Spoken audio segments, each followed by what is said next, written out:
कोलकाता के RG Kar medical college के पूर्व प्रिंसिपल संदीप घोष को सीबीआई ने आखिरकार गिरफ्तार कर लिया है। मेडिकल कॉलेज के सेमिनार हॉल में 9 अगस्त को रेप के बाद महिला डॉक्टर की हत्या कर दी गई थी। आरोपी सिविक वॉलेंटियर संजय रॉय को वारदात के दूसरे दिन ही गिरफ्तार कर लिया गया था। इस मामले में शुरुआती पुलिसिया जांच के बाद कलकत्ता हाईकोर्ट के आदेश पर जांच सीबीआई को सौंप दी गई थी। इसके बाद से ही संदीप घोष निशाने पर थे। बता दें कि इस मामले में 16 अगस्त से मेडिकल कॉलेज के पूर्व प्रिंसिपल संदीप घोष से लगातार पूछताछ चल रही है। संदीप घोष, आरोपी संजय रॉय समेत कुल 10 लोगों का पॉलीग्राफ टेस्ट भी हो चुका है।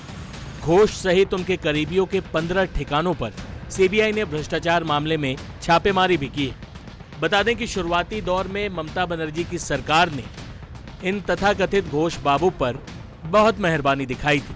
आरजीकर मेडिकल कॉलेज से हटाने के बाद उन्हें कलकत्ता के दूसरे मेडिकल कॉलेज का प्रिंसिपल बना दिया गया था। लेकिन जब विरोध के स्वर उठे और ये मामला पूरे देश भर में चर्चित हो गया, तब संदीप घोष पर राज्य सरकार ने भी एक्शन लिया। ममता की सरकार ने आर्थिक घोटालों की जांच के लिए संदीप घोष पर एसआईटी बिठाई हुई। बता दें कि छापेमारी के बाद सीबीआई ने कहा था कि इस एक्शन में बहुत कुछ मिला है। सीबीआई के रेड के बाद अब सीबीआई ने बड़ा एक्शन लेते हुए घोष को गिरफ्तार कर लिया है। सीबीआई के साथ ईडी भी जांच कर रही है। जांच एजेंसी मनी लॉन्ड्रिंग मामले की जांच कर रही है।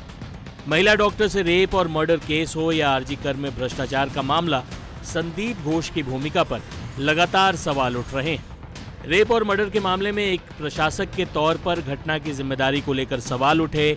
सुप्रीम कोर्ट तक ने संदीप घोष को फटकार लगाई।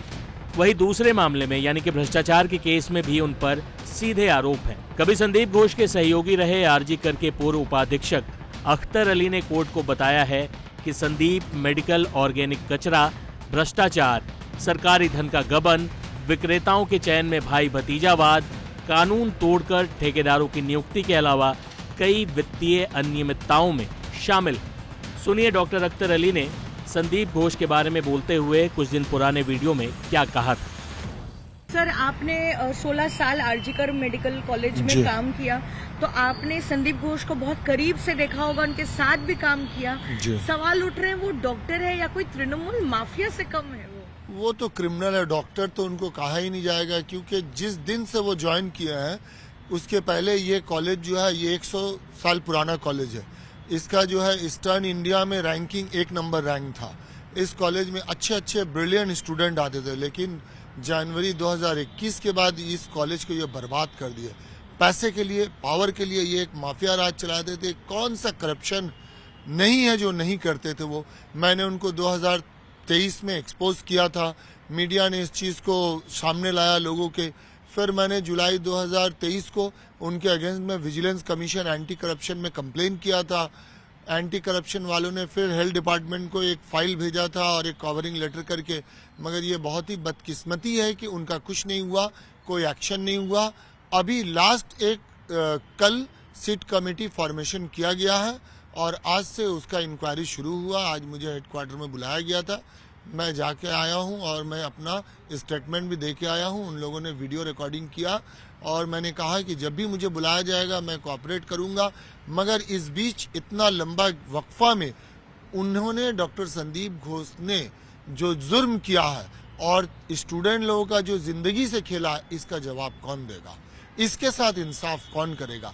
कई स्टूडेंट का उन्होंने लाइफ बर्बाद कर दिया, बहुतों का उन्होंने इंटर्नशिप कंप्लीशन सर्टिफिकेट नहीं दिया। एक माफिया राज चलाते थे। स्टूडेंट लोगों को शराब पीना सिखाते थे, स्टूडेंट लोगों से गलत काम, पैसा वसूली करना, तस्करी करना, ये सब सिखाते थे। यहाँ तक कि वो डेड बॉडी को भी बिक्री करते थे और बाद में उन्होंने डेथ रजिस्टर को भी गायब कर दिया ताकि गवर्नमेंट को इनका, सबसे पहले मैंने पर्दाफाश किया था बायोमेडिकल वेस्ट लेकर के, जो इलीगली ये एक रिसाइकिल होता था और कुछ बांग्लादेशी सिटीजन थे, जो मैंने अपनी रिपोर्ट में लिखा भी था। 20 मार्च 2023 को मैंने अपना रिपोर्ट सबमिट किया। 2 घंटे के अंदर मेरा ट्रांसफर हो गया। 21 मार्च को एमएसवीपी ने पूरा इस कमेटी को डिसॉल्व कर दिया और ये सारे रिपोर्ट को चाप दिया, फिर भी मैं शुक्रगुजार हूँ मीडिया का जिन्होंने उनको एक्सपोज किया। उनके सारा करतूत मैंने मीडिया के सामने, मीडिया के थ्रू यहाँ के अवाम को बताने की कोशिश किया।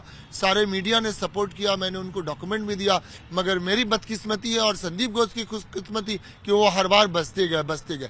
आज इतना बड़ा हादसा हो गया, इतना कुछ हो गया। अगर शुरू में गवर्नमेंट इनके अगेंस्ट में एक्शन लेता तो शायद ये सब कुछ नहीं होता। दादा, आप कह रहे थे कि विजिलेंस और एंटी करप्शन में आपने जब वो कंप्लेन दर्ज कराई थी, उनको क्लीन चिट दे दी सरकार ने। कुछ कोई एक्शन ही, बहुत ही इन्फ्लुएंशियल उनके ऊपर, उनका कुछ ब्लेसिंग है, कुछ लोगों का हाथ है। जब 2 बार उनका ट्रांसफर हुआ, एक ऑर्डर तो 48 घंटे के अंदर रिवॉक हो गया और एक ऑर्डर फिर कुछ ही दिनों में रिवॉक होकर फिर उनको प्रिंसिपल के पोस्ट पे बैठा दिया गया। तो मैं ये इन्फ्लुएंशियल नहीं तो और क्या बोलूंगा। क्या कोई तृणमूल कांग्रेस नेताओं का हाथ है? देखिए, तृणमूल कांग्रेस इस तरह से मैं स्पेसिफाई नहीं करूंगा, लेकिन उनके पीछे काफी लोगों का हाथ है और कुछ लोग मिल के ये सारे नेक्सस चलाते हैं और ये मीडिया को एक्सपोज करनी चाहिए ताकि कुछ और मासूम बच्चे उनका शिकार न हो।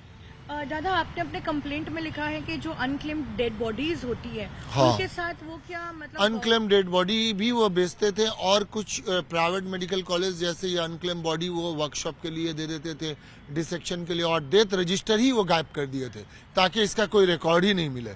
क्योंकि उनके अगेंस्ट में कंप्लेंट भी ताला पीएस में हुआ था, ये पीआईएल भी हुआ था। मगर ये है कि ये इतना इन्फ्लुएंशियल है कि हर जगह से ये बसते गए। मगर एक तो कहावत है नहीं कि ऊपर वाले की लाठी में आवाज नहीं होता। आप जितना भी जुर्म करेंगे एक दिन आपको यहीं पे हिसाब दे के जाना होगा। लेकिन अनक्लेम्ड डेड बॉडी का पूरा प्रोसीजर होता है, आप उसको ना बेच सकते हैं और बिना मतलब सारी जी, उसका होता है कि आप एक वेटिंग पीरियड होता है कि आप पुलिस को देते हैं, फिर पुलिस बताती है कि इसका कोई वारिस है या नहीं, लावारिस लाश है।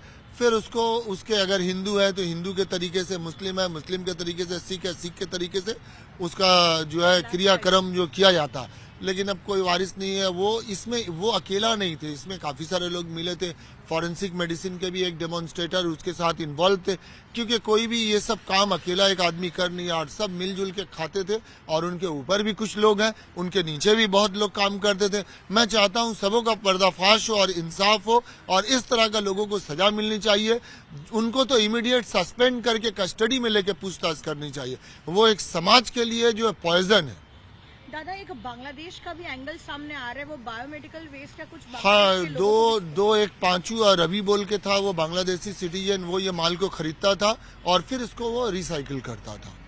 लेकिन बायोमेडिकल वेस्ट को तो रिसाइकिल करना नहीं होता है। नहीं होता, लेकिन ये डॉक्टर संदीप घोष जैसे लोग करवाते थे पैसे की लालच में। ये तो इंसान है या क्या मुझे पता नहीं, क्योंकि ये इंसान और इंसानियत दोनों के लिए खतरनाक है। कभी किसी को हेपेटाइटिस हो सकता है, HIV हो सकता है, कोई भी इन्फेक्शियस डिजीज हो सकता है। इसीलिए मैंने हिम्मत किया ये लड़ाई लड़ने के लिए और मैंने उनको एक्सपोज किया। तो बायोमेडिकल वेस्ट जो बांग्लादेशी नागरिक खरीदते थे वो क्या बांग्लादेश फिर वो ले जाते थे? मतलब क्या होता था ये जो बांग्लादेशी जो पूरा एंगल सामने आ रहा है? देखिए, ये तो गवर्नमेंट को इंक्वायरी करनी चाहिए थी, मेरा काम था उनको एक्सपोज करना। लेकिन ये उनका खुशकिस्मती है कि उनके अगेंस्ट में अब तक कोई एक्शन नहीं हुआ। फिर भी मैं सरकार का शुक्रगुजार हूं कि कल एक सिट कमेटी गठन हुआ है और सिट कमेटी बहुत एक्शन में है और आज से ही उन्होंने इंक्वायरी शुरू कर दिया। कल मुझे लेट नाइट मैसेज मिला था, मैं सुबह हाजिर हो गया और मेरे स्टेटमेंट भी रिकॉर्ड हुए और मैंने पूरा कोऑपरेट किया। और मैं बोल के आया हूं कि जब भी मुझे बुलाएंगे, जरूरत पड़ेगी, मैं बिल्कुल कोऑपरेट करूंगा। सर, कुछ ऐसी भी खबरें सामने आ रही कि अस्पताल में जो एक्सपायरी वाली मेडिसिन होती थी, क्या वो जूनियर डॉक्टर और इंटर्न पर दबाव बनाते थे कि उसका जो है इस्तेमाल किया जाए, जो एक्सपायर्ड मेडिसिन थी? देखिए, ये तो अभी इसलिए क्योंकि मैं 1 साल पहले वहां से आ गया, फिर मेरे एब्सेंस में क्या हुआ वो मेरे लिए बताना मुश्किल है। मगर मैं जब था, जो स्कैम था, सबों का पर्दा मैंने फाश किया, क्योंकि ये समाज के लिए भी क्षतिकारक था, इंसानियत के लिए भी। तो मुझसे जो बन पड़ा, मैंने अपने ऊपर बहुत अत्याचार सहा, मगर मैं उस अत्याचार को कभी किसी को नहीं बताया कि मुझे मारने की धमकी दिया गया, मेरे परिवार को टारगेट किया गया, मेरा सर्विस ब्रेक हो गया, मुझे पेंशन, ये सब शिकायत मैंने इसलिए नहीं किया कि मैं चाहता हूँ इंसाफ हो, लोगों को इंसाफ मिल जाए, मेरे लिए यही बहुत है। ऐसी भी खबरें हैं कि वो जूनियर डॉक्टर्स या फिर स्टूडेंट्स को फेल कर देते थे जबरन, और फिर क्या पैसा लेकर जो है उन्हें पास करने का भी वो काम करते थे? हाँ, ये करते थे। ये तो एकदम पूरा रैकेट था उनके अंडर में। जो ग्रुप में कुछ सब जूनियर स्टूडेंट थे, वो लोग पकड़ते थे स्टूडेंट लोगों को और पैसा वही लोग कलेक्ट करते थे। तो सर क्या वो सुनते थे कि 20-20 सिक्योरिटी गार्ड हाँ, 20 सिक्योरिटी गार्ड हाँ लेके और प्लस 4-4 बाउंसर लेके घूमते थे। तो ये अब उस तरह का वो क्रिमिनल माइंड आदमी थे, उनका वो सोच वैसा था। ये सिक्योरिटी गार्ड जो है लड़कियों की सुरक्षा के लिए लगा सकते थे, स्टूडेंट की सुरक्षा के लिए, लेकिन वो तो अपने लिए, पैसे के लिए, पावर के लिए जीते थे। कभी इंसानियत से, स्टूडेंट से उनका नाता ही नहीं रहा। क्या सेक्स रैकेट, ड्रग रैकेट वाकई देखिए, उसमें involved ड्रग है? रैकेट के बारे में नहीं पता और सेक्स रैकेट भी ये गलत बात है, बट एडल्टरी होता था। उनके कुछ दोस्त थे जो गेस्ट हाउस में बीच बीच में लड़कियां लेके आते थे, और उनका जो जूनियर डॉक्टर ये पेट स्टूडेंट लोग थे, वो भी कभी कभी लड़कियां गेस्ट हाउस में लेके आते सर थे। ये मेरा बात आखिरी हकीकत है। सवाल आपसे, क्योंकि एक जूनियर डॉक्टर का रेप और मर्डर हुआ है, बेहद अनफॉर्चुनेट है ये, तो क्या आपको लगता है कि ये सिर्फ एक रेप एंड मर्डर का केस है या इसके देखिए, पीछे भी चूंकि कोई कारण है? ये मैटर सीबीआई देख रही है और फिर सुप्रीम कोर्ट भी इसमें इन्वॉल्व है, तो मेरे लिए ये कमेंट करना मुनासिब नहीं होगा जब तक इसका रिजल्ट नहीं आता।